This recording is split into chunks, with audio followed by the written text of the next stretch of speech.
Mikey Garcia captures the WBC World Lightweight title with a devastating third round KO victory over the previously unbeaten Dejan Zlaticanin. Zlaticanin appeared to be the shorter guy, a southpaw, and he attempted to go charging in like a little bull. And Mikey Garcia was happy to play the role of a matador to good effect, boxing on the back foot, using movement, a jab, counter-punching, so on and so forth for the first 2 rounds, and on into the third round. And the knockout occurred suddenly, and it was brutal. Zlaticanin came rushing in. Garcia caught him with one hard shot. I think it was a right hand, correct me if I'm wrong. And Zlaticanin kind of lurched into the ropes. Garcia hit him with another couple shots and knocked him completely unconscious.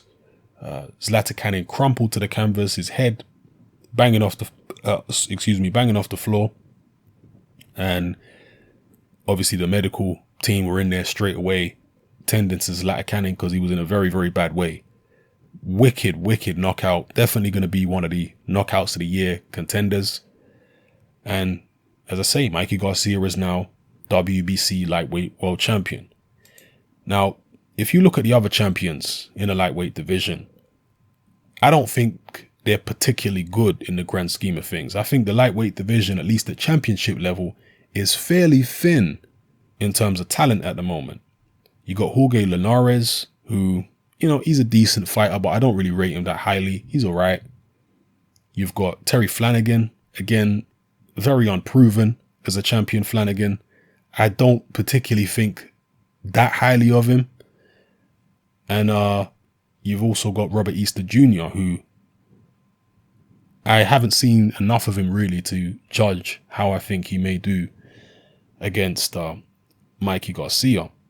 But, there may be some potential there. But when you're talking about the likes of Jorge Linares and Terry Flanagan, I think that Garcia's got the beating of those guys. Definitely.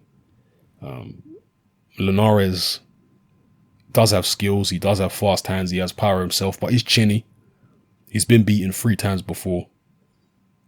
Terry Flanagan, as I say, whatever. he's a decent fighter, but I don't see anything special there. I don't see anything that would have to particularly worry Mikey Garcia or anything like that. And Robert Easter Jr., as I say, to my discredit, I haven't watched that much of him to be able to judge how I think he would do against Mikey Garcia. And I'm going to go do that in the coming days and weeks. Maybe do a revision of this particular video.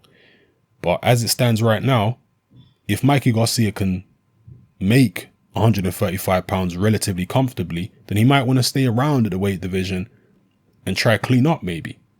Take on a Terry Flanagan, a Jorge Linares. If Linares wins the rematch of Crawler. And, take it from there. Maybe take on a Robert Easter Jr. We'll see. It's difficult to unify a particular division.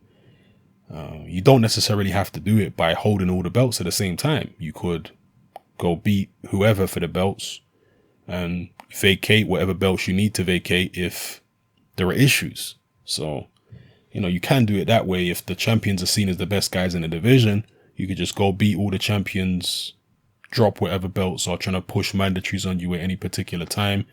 And people will realize you beat all the champions. You beat the best guys in the division. You can then move up. I'm not saying that works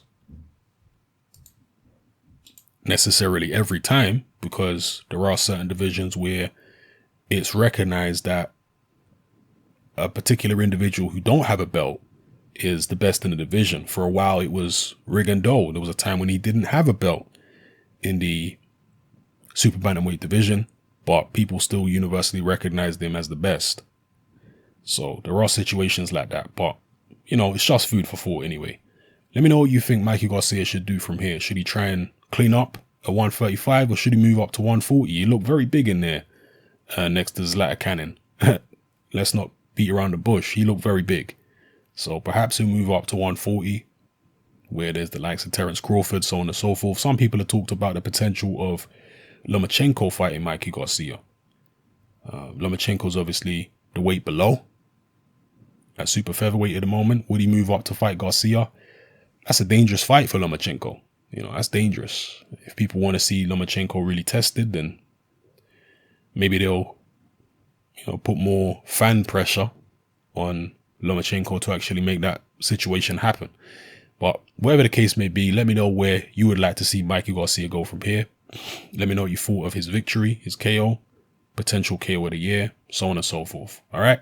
It's happening. I'm out.